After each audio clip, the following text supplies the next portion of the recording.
Hi mga mamshi! Welcome sa aking live, sa aking vlog. Matagal akong di nag-vlog. Siguro, yung mga napanood nyo kasi mga ano lang yun eh. Grabe, pawis na pawis ako.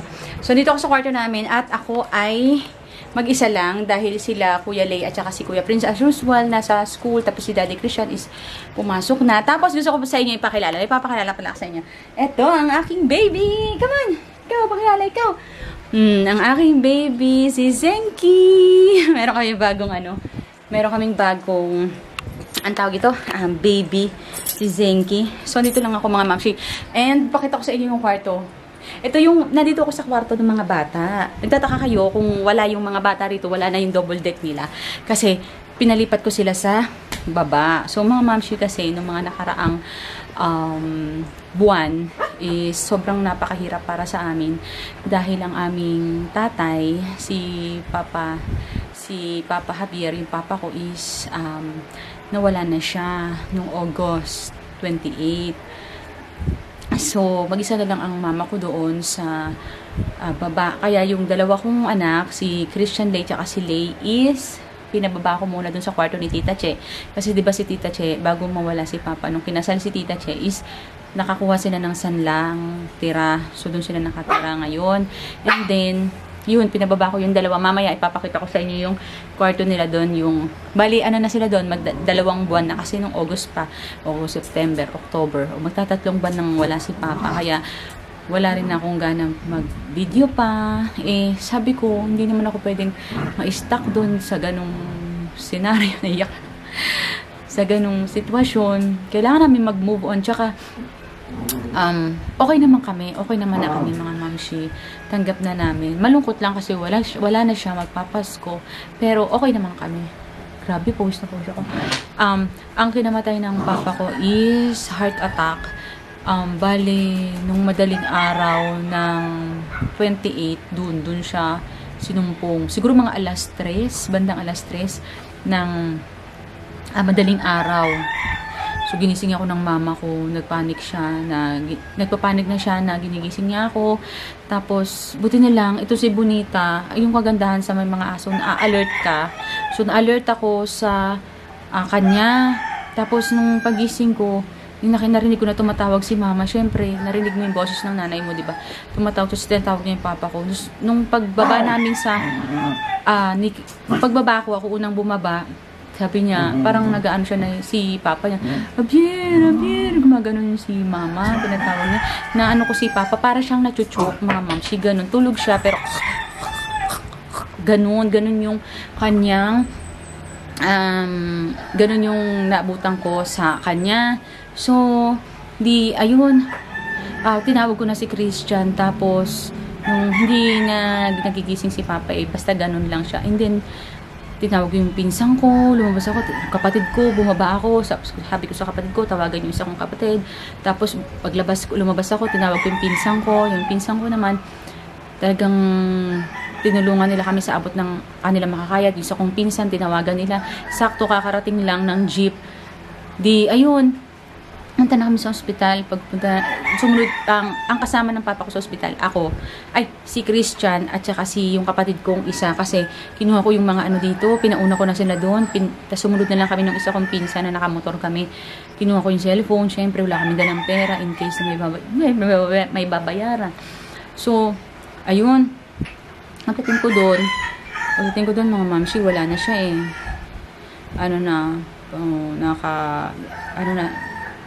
Ni-revive naman daw ng mga doktor. Siyempre, hindi naman nila pinabayaan yun. Kasi may narinig pa silang heartbeat. Kaso, mahina na. Sobrang hina na ng heartbeat niya. Kaya, yun yung findings na, yun nga, na heart attack si Papa. Alam nyo, yun yung una na-rush namin siya sa ospital. Never na nangyari. Pero alam niyo, ma'am, mahirap yan yung kumbaga sa amin na one time, big time, kumbaga. Tapos nung, alam niyo, may kukwento lang ako sa inyo kasi at that time, nung papunta kami ng pinsan ko sa, papunta kami sa ospital, nung pinsan ko na, di ba, sumunod lang kami. Sabi ko, Lord, pinauubaya ko na po sa inyo lahat. Sabi ko, kayo na pong bahala. Iyak ako. Pero sobrang kalma. Alam niyo,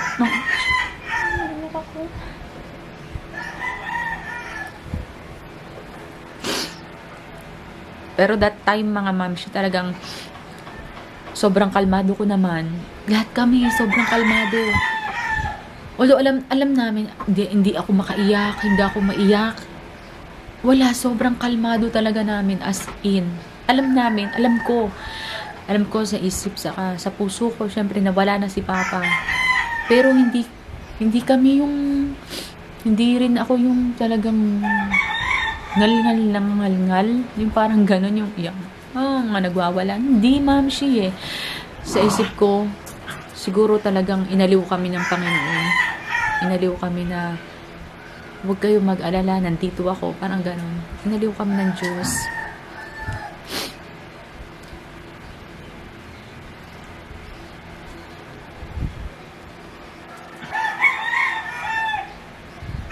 Hanggang sa malibig na si Papa, ano kami, talagang ang gaan. Alam niyo yung ang gaan sa kaloob, magaan sa loob namin. Tapos, mamshi, ito pa yung pinaka maganda talaga. As in, alam niyo ba, hindi kami na problema sa mga gastusin, hindi kami na problema sa mga bayarin. Wala kaming inisip. As in, dating yung pera, dating, wala kaming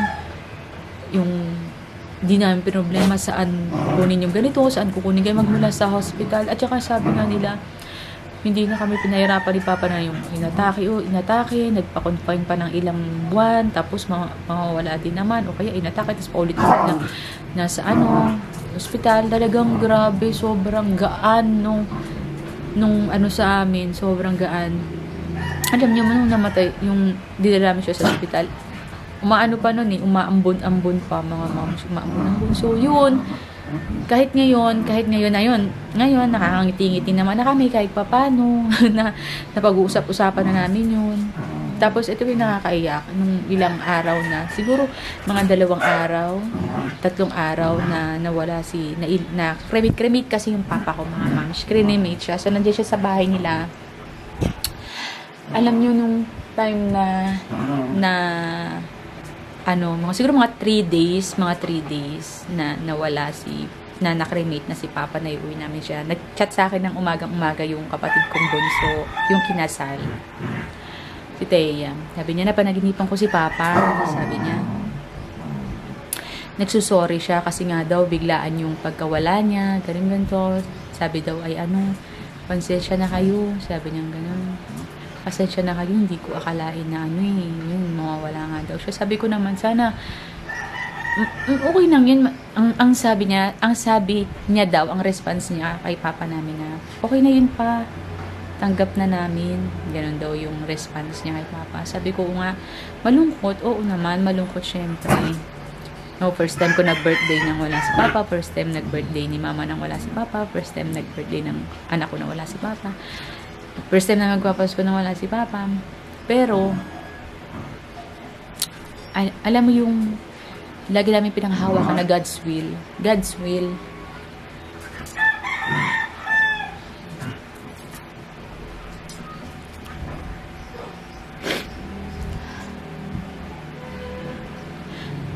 Oo naman, malungkot. Syempre, malungkot. Pero,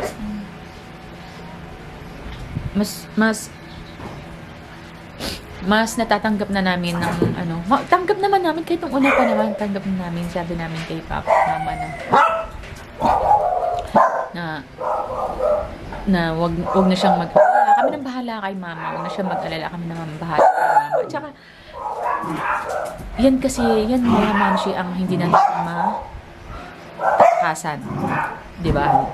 So, habang nandito pa lang tayo sa lupa, syempre, tayo ay gumawa na ng mabuti. At saka iniisip namin na nandun na siya sa kanyang totoong tahanan, na someday magkikita-kita rin naman kami, someday sa Judgment Day, lahat kami pamilya. Kaya ayun, mga mamshi, share ko lang. Kaya medyo matagal na wala. Pero okay na rin naman kami, masaya, naman, Hindi mo naman, masaya naman, mga mamshi. Okay naman, masaya naman. Pero syempre, hindi na katulad ng dati. Hindi na magiging katulad ng dati. Pero syempre, life must go on. At lagi naman namin siyang pinagdarasal. And, ayun, mga mamshi. So, ayun, mga Mamshi Bells. Papakita ko sa inyo mamaya yung ibang kaganapan sa aking life. Parang gusto ko nga gumala ng SM Bikutan. Sabi ko, pagka tapos ko silang pakainin, lalarga ako. So, anyway, ayan. Eto mga Mamshi, kukwento ko sa inyo kung ano yung mga nangyari at naganap-ganap mga lately. Kasi nga, sabi ko, wala pa akong ganang mag-video. Pero, yun, video na tayo. Kasi nga, 'di ba? Ito na ating libangan. So, ayun, makikinig lang ako ng aking pinakikinggan everyday. Ayan. So, mga mamshi, balikan ko kayo. Tapos, medyo kukuha ko ng mga clips sa, sa paggala ko mag-isa sa SM Bikutan, ha? Later na lang.